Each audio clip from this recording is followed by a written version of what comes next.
I'm a little behind on work. It's the perfect time to get ahead.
Hello and welcome back to another The Freelancer. I am Daniel P. Riley of whimsyland.org, literary coaching services.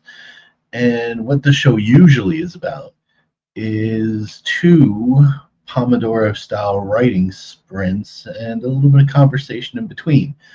But since it is a new month and I am a tiny bit behind on my last client project for whimsyland.org, I'm going to spend this time working. So the freelancer is going to be two Pomodoro style editing sprints. And that brings me to the subject of the day: motivation. Life comes at you, sometimes sideways. And the more stress that life brings, the harder it is to power through sometimes and to motivate yourself to get the work done. And I've created a system for myself that helps me get on track. And I call that the mood machine. What that is music, some exercise, and then I come and I sit down and I get to work. And I start with just 10 minutes. I put 10 minutes of effort in. And if by the end of those 10 minutes, I'm not feeling it, it's just not happening, I'm too distracted, call it quits for a while. Come back to it later. But usually what happens is after that 10 minutes, I've settled into my routine. I've settled into the functions of my mood machine.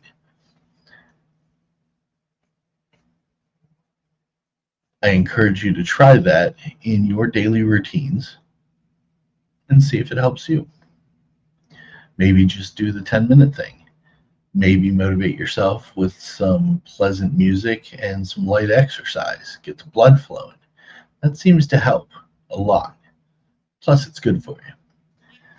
So, without further ado, we will get started on the first of these 20-minute editing sprints.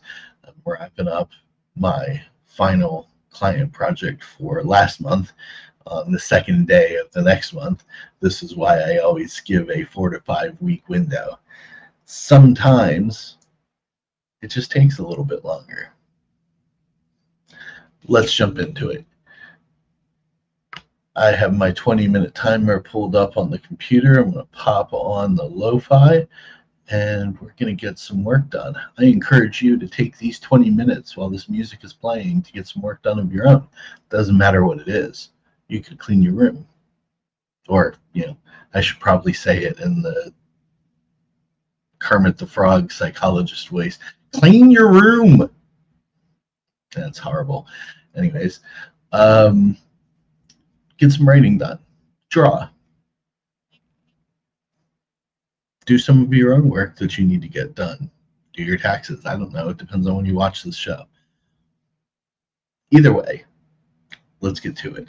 I'm going to put myself on mute, put this music on, hit go on the timer, and and I'll see you in 20.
All right. Got some progress done on my client project, which is a good thing. Nice 20 minutes of work completed. Now we're going to take a little break, stretch if you need to. That's what sprints are for. Focused work, but an opportunity to move afterwards or rest afterwards. And while we're doing that, today's episode includes a little discussion about these.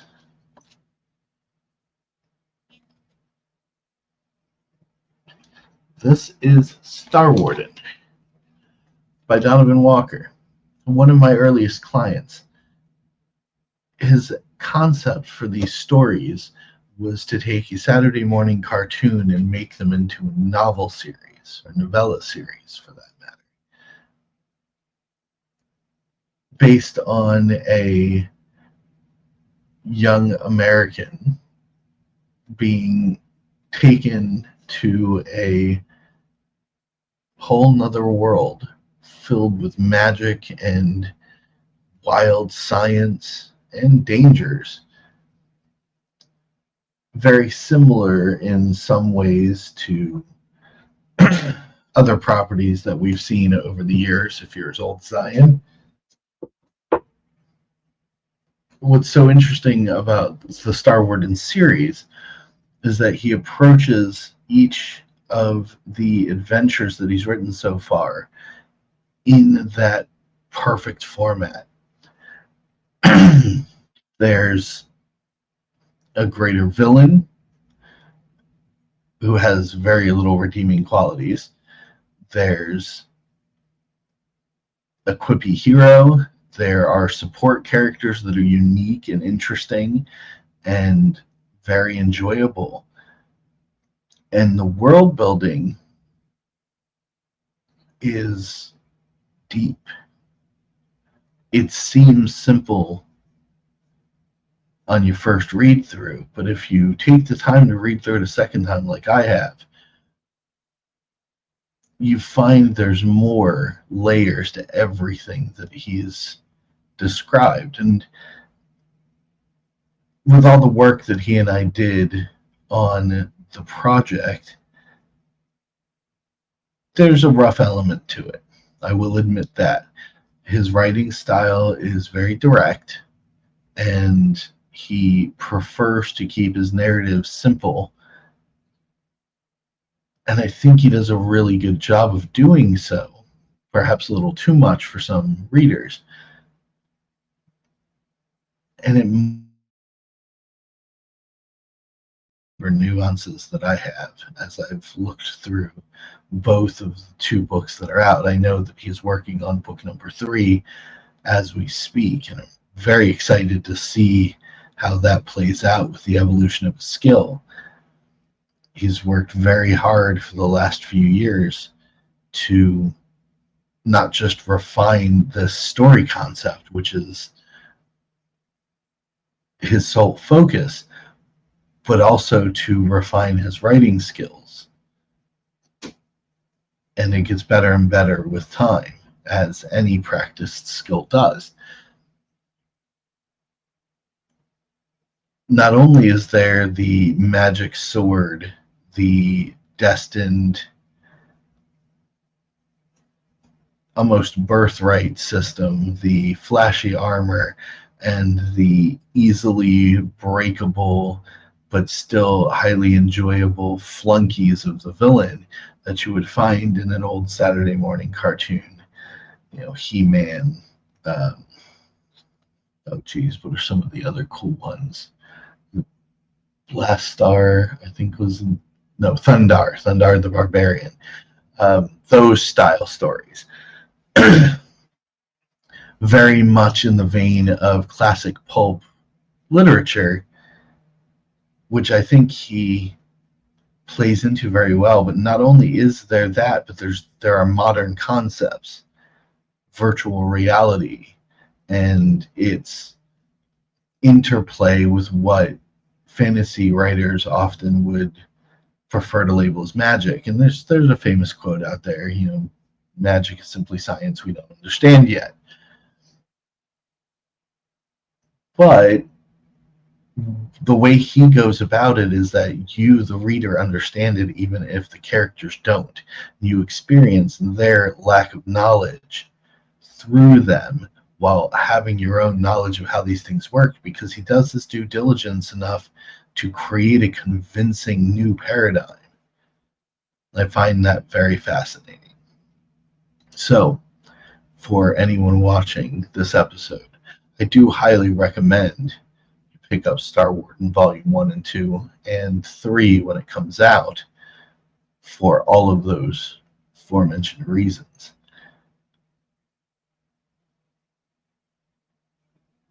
When I first met Donavan, the author, I was amazed by the idea of doing this, something that very few people had considered years back. And watching him evolve his skill and his understanding and efforts, even because a lot has changed in those years, and there are periods of time for all of us when things start to change where it feels like, oh, I can put my writing aside for now and focus because these things are more important. And that is true. But despite that, he always keeps in his mind, every time we've talked since, I should get back to writing. I should put more time into doing it. And I'm going to. And the next time I talk to him, he gets closer and closer to getting himself back into a regular routine again when it happens. That's the consistency quality. It's a resoluteness that some people don't have and need to learn to do. And others don't realize that they have it until it comes up and they rise to the occasion. Despite all of that, in spite of all of that, and regardless of it, the Star Warden books are fun popcorn stories. You can just sit down and enjoy them by yourself, even with your kids, if you have kids. It's an all-around incredible adventure that I think anyone can enjoy.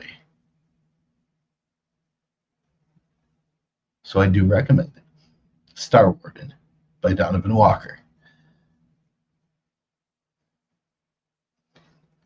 Now, we're going to get into the second sprint now that we've had a chance to rest, shake it off, as they say, or stretch.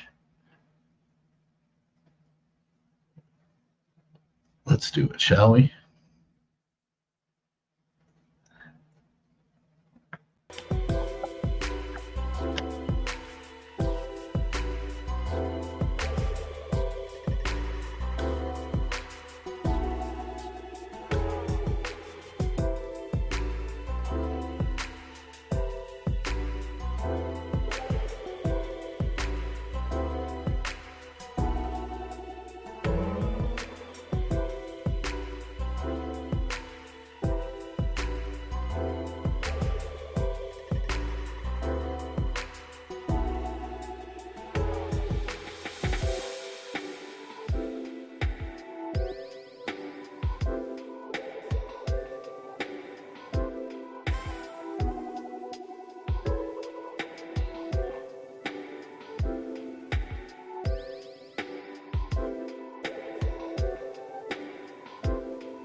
That is the end of sprint number 2. Got a lot of work done. It's like almost 40 pages checked through with comments and corrections, which is pretty darn amazing. And that will conclude today's show. As I said in the middle there, I highly suggest you check out Star Warden by Donavan Walker. And in the beginning,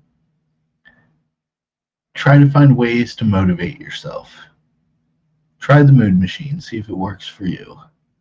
Let me know either in the comments or reach out to me on social media on the Twix, be Twitter or X or whatever you want to call it, at Mr. DP Riley. And if you're interested in taking your creative efforts to the next level, check out whimsyland.org. I am Daniel P. Riley, and this has been The Freelancer, episode 18. As always, keep creating.